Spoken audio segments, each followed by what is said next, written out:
Thank you for joining us for this Las Cruces Municipal Election Forum. I'm Fred Martino, Director of Content for KRWG. We're hosting today's forum with the League of Women Voters of Greater Las Cruces.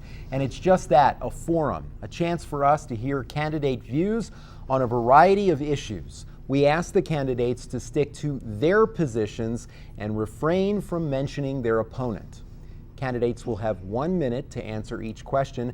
Today, Las Cruces City Council District 5, and we welcome incumbent Gil Sorg and his challenger, Steve Montañez. Thank you both for being with us. Thank you, Fred. We should mention a third candidate in the race, William Fuller, is not going to be joining us tonight. He said, quote, that he believed that his time is better spent in the community. I'm joined for the forum today by Gwen Hansen of the League. Well, and on behalf of the League of Women Voters of Greater Las Cruces, we would like to thank you for collaborating with us in offering voter information to our community. Thank you very much. You're welcome. It's always a pleasure. And you have the first question. Yes, and we, by permission, have agreed to using first names. Yes. So, Gil, you have the first question. How important is the downtown to the economy of Las Cruces? How much should the City Council be spending downtown, including the expense of tax deferments? How much will the city be spending as far as dollars and cents, you mean? How much should the City Council be spending downtown, including the expense of tax deferments? Okay, well, thank you very much, and thank you for the League of Women Voters to have this forum. I appreciate it a lot. The downtown is the heart of the city. This is the place where people gather and socialize and entertain themselves and then be entertained by various means. And this is a very important part of our city. It's been neglected for far too long, and the City Council has decided that we need to put some more effort into the vibrancy of the downtown. So it's very important, and the City Council is important. As far as the amount of money spent there, it all depends on our TID, and that is the tax increment district that we have down there. So that's the taxes collected from the people in downtown that is the money spent there. Thank you. Steve, same question. I would also like to thank the League of Women Voters and KRWG for everything you do, especially for voter awareness. The downtown, it can be agreed that the downtown district is also very important, and it is in the heart of Las Cruces. Easily over the last 10 years, you've seen tens of millions invested into the downtown district, and there is, and you're starting to see a return, and I've been very pleased with what's happening there. But this race, is about District 5, and I always like to remind people that there are 6 districts in Las Cruces. And I do feel, and I know many are not going to agree, but I do feel that there needs to be just as much attention to the other parts of the city as there are downtown. Thank you. Okay. Steve, what are the 3 most important issues facing Las Cruces in the next 5 years? In the next 5 years, first and foremost, unemployment, and 7.7% unemployment. That's very alarming, and it's actually pretty unacceptable. I want to share a few other parts of the state. Sierra County, 6.0%. Alamogordo, Otero, 5.3%. El Paso, 4.6%. And then across the state, we're at 6.7% unemployment. And Las Cruces is still sitting at 7.7%. You have 30% of families living in poverty. You have 45% of children under 5 living in poverty. That means if you have a child who's going to school, chances are there are people sitting there. There are children sitting there that are probably having a meal for the first time that day at school. It's very important. So, our economy and moving forward in our economy is first and foremost important. I do have a couple other priorities, but it looks like I'm starting to kind of run out of time there. Gil. Yes. In the next 5 years, the city has already planned out what our strategic plan is. We are investing the largest amount of money in the city's history. nearly $150 million in the next 5 years in our infrastructure and economic development. We're rebuilding streets, we're replacing utility lines, we're promoting economic development, including renewable energy projects and energy efficiency of our facilities and streetlights, and it's already showing a return. We are saving about 20% on our electric bill in the city. The economic development is just starting to get hot. We're putting some money into our convention center to make the convention center a better place for conventions for out of town, to bring that out of town monies here. We're also working in tourism too. Gil, the Animal Services of Mesilla Valley is a joint venture between the city and the county. What can the city do to improve its administration, and what should its short and long-term goals be? Well, that is something we're working on right now. We're going to have a joint county and city work session coming up this month, and that is the main topic of that subject, meeting. The city is planning on, we are discussing the takeover of the shelter ourselves. I don't know the details on what's going to happen there.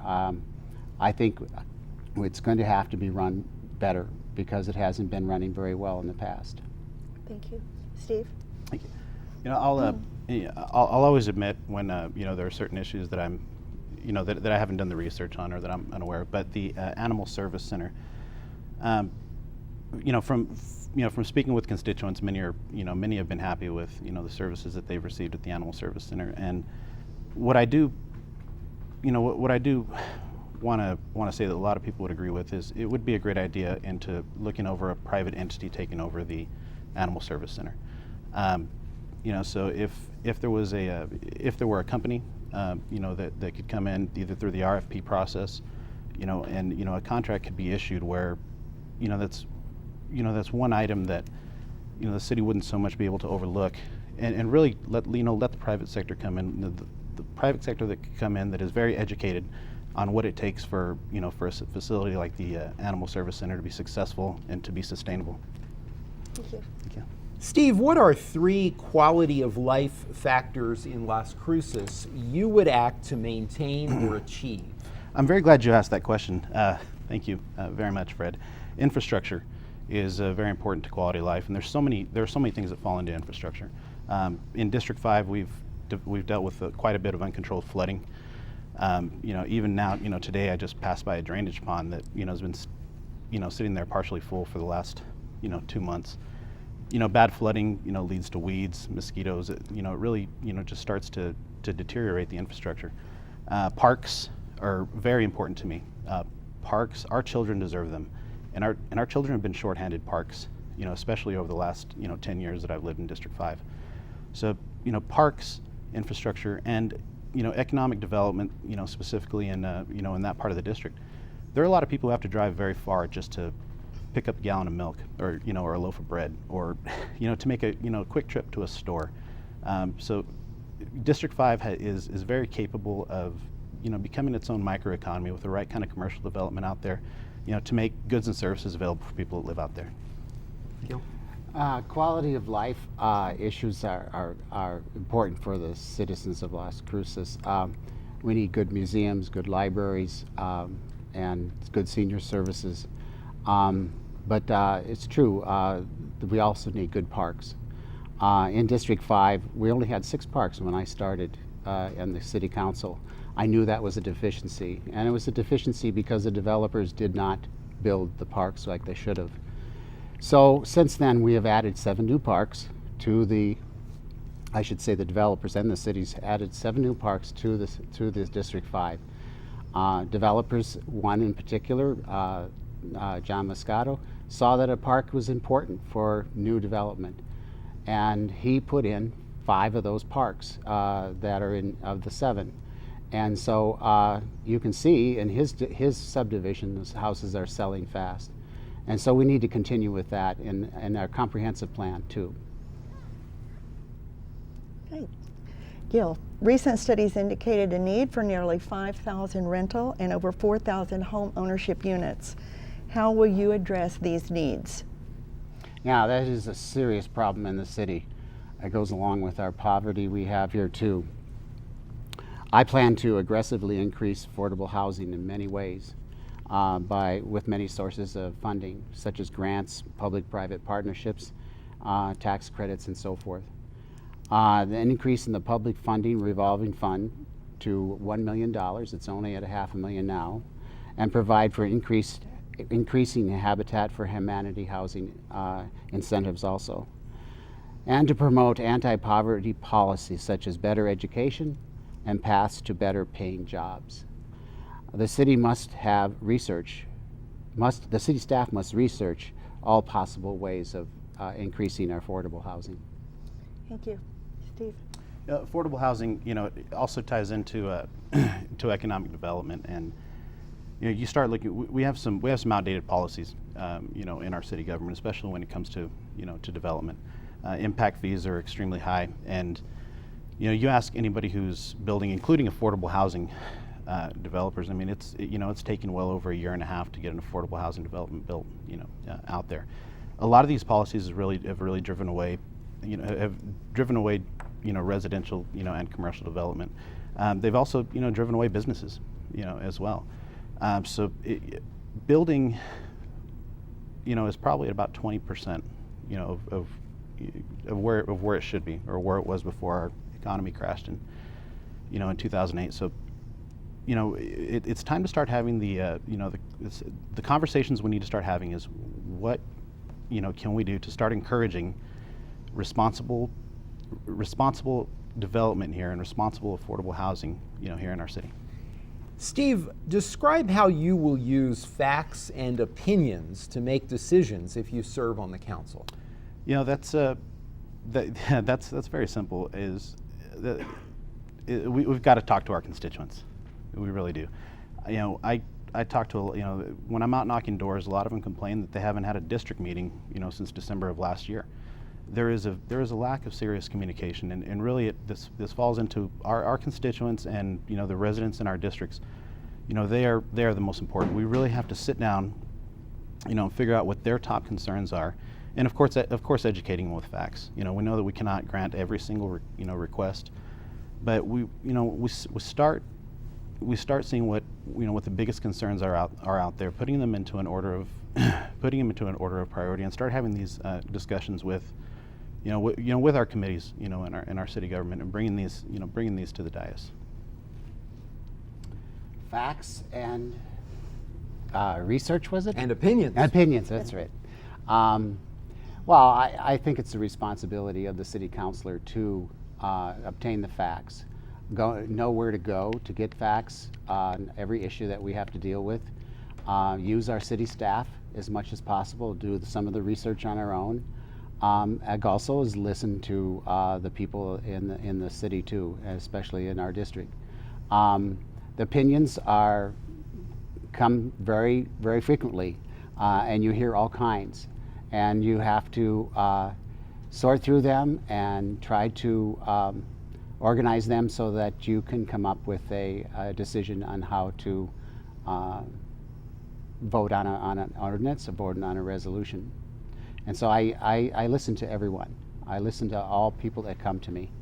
And I also listen to them as I have coffee meetings with all the any constituent that I wants to meet with me. Gil, do you support public financing of local elections? Why or why not? I support it to the point where if there's a level playing field. Unfortunately, we don't have that today.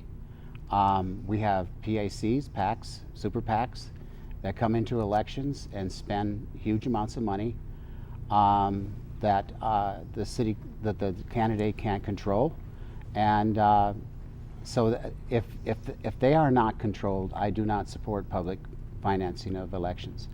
However, there are cities that do control the PACs, and so that's something we need to research and find out if that's possible. that we can control all the money in an election, not just the money funding that the election candidate has. Thank you. Steve? So I can agree that there are there are outside PACs, and they are in every single election. In the last election, we even saw it in the municipal race. The solution is not to use taxpayer dollars to fund somebody else's campaign, and there are a lot of restrictions that that come with that. What's happening in other municipalities is if you accept campaign funding from the city, then you're limited to what you can accept from the private sector. This is my first campaign, and I can say that I can manage a campaign and I can collect funds without the help of the city government. There are so many other issues out there that really need to be put in priority. Our roads, our parks, after-school programs for our children. Especially you're going to hear me talking about our children a lot. So before we talk about using taxpayer money to fund people's campaigns, where half of those campaigns are not going to be elected into office, we really need to start looking at some of the more important issues. Steve, if elected to the City Council, please identify and describe your most important constituents. My most important constituents? In District 5 especially, and what I'm really proud of and why I love that district is there are a lot of two-income families there. A lot of families there, who are who really see the world the way I do. They're raising children. They may have just bought a home. They may have just started their careers. They may have just graduated or relocated. And they are, to me, they are, they're very important because they're the ones who are contributing. They're contributing to our economy. They've made that effort. They've made that commitment to stay and to contribute and to eventually establish their roots here. Grow their families, and ultimately they end up giving back. I really want to make sure that our district is very good to them. They've made a commitment to stay with us here in Las Cruces. They've made a commitment to our city. And after that, we have a lot of retired folks, and a lot of the retired folks, they also want to give their services back. When they move here, a lot of them are asking for jobs and other services as well. Thank you. Thank you. Gil? Obviously, my most important constituents are in District 5, and that's all the people there. I take emails and telephone calls, even a text message once in a while, from my constituents, and I answer them immediately. I answer all of them, and I try to help everyone that does come to me. There's not an answer for everyone, but at least there's some help I can give them. And I can go to staff and say, okay, how can we fix this problem that this constituent has? And so I do that all the time. I've been doing it all the time I've been in the council. And so District 5 constituents definitely are my most important people in Las Cruces. And I try to look out for them in all aspects, whether it be infrastructure, parks included, or their economic development and so on. Okay. Gil, what could the City Council do to encourage the residents to vote and become more engaged in community issues? Yeah, that's a tough one. That's a tough one. We've been struggling in the council ever since I've been on it with communication with all the people. I put out an email here a few years ago, try to understand what my constituents are feeling about and why aren't they more involved. And I understand people are busy. As Steve said, there's two workers in the family, two earners in the family. They have their other families that they're involved with. They have other activities they're involved in. It's difficult for them to get the information. When we don't have a commercial television station here in town, of course we have KRWG, which helps a lot, but we don't have that kind of communication that we should have in the city. I have approached the PIO of a city to try to do more of that, and they have improved. Thank you. Steve? We live in a time where communication is everywhere, and it is just imminent. It is right here, and it is that simple. When I speak to constituents and when I speak to people, I've had the honor of serving with you two, on the Election Advisory Council, and we've had this conversation. Many of them are uninformed. That's probably the first thing that they tell me is, I didn't know that there was an election, even on election day. I didn't know who was running. I don't know what the issues are. So it's a group effort. It's the city government. I would push for more press releases, more profiles of the candidates. And you really need to start seeing that throughout the election process when the candidates start making their announcements. Also, the candidates themselves, and they really do need to be educating on why people need to vote and what the issues are. Altogether, and also when you're in office. And I think probably what I hear the most is, once a candidate is elected, you really don't hear from them until it's time to be elected again. Thank you, Steve. Thank you.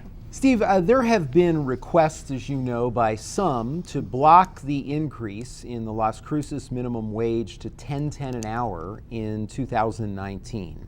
If elected, how would you vote on this issue if it's brought before you, and why? Yeah, I really can't tell you how I would vote on that issue, and one of the reasons why is because we haven't seen the data that was supposed to, come to the dais, in the last two increases. We really don't know, what kind of effect, what we've seen on paper. What I can tell you a story about a business owner, and his name is Johnny, and if he's watching, who throughout the first increase cost him 12 employees, and by the end, this is going to cost him over 22 employees. He's brought this to his counselor. He's brought this to pretty much the proponent counselors, and pretty much we're told, I'm sorry to hear that. I don't really have to look at data. All I have to do is drive through town and see the empty business fronts, and I've got to hear the stories of people who have had to acquire second or third jobs. It is a concern. So I really can't tell you how I would vote, but I can tell you that there are concerns and there are conversations that definitely need to be had. But first, we need to see the data, and we really need to see what a third increase would do. Gil? Well, in the beginning, I was for the minimum wage increase. We have a poverty problem here in the city and in the county, and this is one way we help solve that.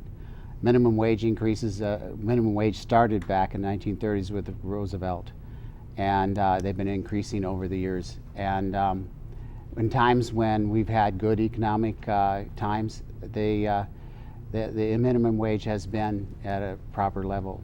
It's not that today. It's not at a living wage. However, I am very willing to listen to all the possible data and the research and the statistics, and just to see what would happen here in Las Cruces if we increased it some more. Gil, how important are the arts in Las Cruces, and how much taxpayer money should be expended by the city to support the arts? Oh, the arts are very important, no doubt about it. The city of Las Cruces has a lot of a very important art community. They produce a lot of art. It's an important part of our economy here, and I think we should be supporting it as much as possible. I know for the fact of all of our projects, we have to have 1% of the project cost in an public art piece in the project, and so yes, I fully support that, and I think we should continue that on. Thank you, Steve. I think what many entities, the arts and the Arts Council, it's a business, and I think many of them out there, they want to try and be the least reliant on on their government as possible. But I do understand how important it is. The arts is part of our education, especially for our children. And I believe the city has been very good, to our Arts Council, and I think that they've definitely gone, above and beyond. I also think the Arts Council can agree that there are, there are other issues that we definitely need to consider. We have homeless veterans. We also have veterans who aren't getting the services, the medical services they need. I talked about, 45% of children under 5 living in poverty. I've talked about 7% unemployment. I've talked about the lack of parks and after-school programs, and I could really start on some of the things that have really been unattended, throughout the time that we've put quite a bit of focus on the Arts Council. Steve, for our final question, what 2 personal characteristics make you most qualified to serve on the Las Cruces City Council? I'm not sure if they're characteristics, but I will tell you that I'm a firm believer in communication or excuse me, communication of course, but transparency and accountability. And you hear that a lot in quite a few elections. And when you go to my district meetings, you're not going to hear about what I did, what we accomplished, or what we're planning to do. You're gonna hear me ask, what is it? What can I do for you? What can we do better? What are you unhappy with? What are the concerns? And that's definitely a characteristic, is that I'm there to listen, and I'm there to come through with results. And anybody who's worked with me, before can tell you that I put 100% effort into that. The other characteristic is, we talked about kind of the demographic in my district, and there is really nobody on the dais who knows what it's like to raise a family in 2017. They really don't see what policies can do to somebody's grocery bill or their daycare bill, or to their overall expenses, or to the quality of life of their families. I've got a passion for taking care of our children, and our families here in Las Cruces. Thank you, Steve. Well, my most important characteristic is that I do listen. I want to listen to every one of my constituents. I want to hear them out completely, and I want to do what I can to help them if they have problems. In my meetings with the constituents, that's exactly what I do. I listen to what they have to say. I help them with whatever they have on their mind. I feel like I'm very compassionate. I think I am thinking of the least, or not least, but every one of my constituents, and no matter who they are, whether they are rich or poor, or whether they are any other kind of a person. When I go door to door, I do see all kinds of people, and that's what makes me excited about serving the people, because there are such a variety. Gil, Steve, thank you both for being with us. Glad to be here. Thank you. Thank And you. Gwen, thank you as well. And thank you to you the league. again. Thank you. Thank you to all of our candidates in Council District 5. And next week we continue with District 6 and the municipal judge race. Thank you so much for joining us. Have a great week.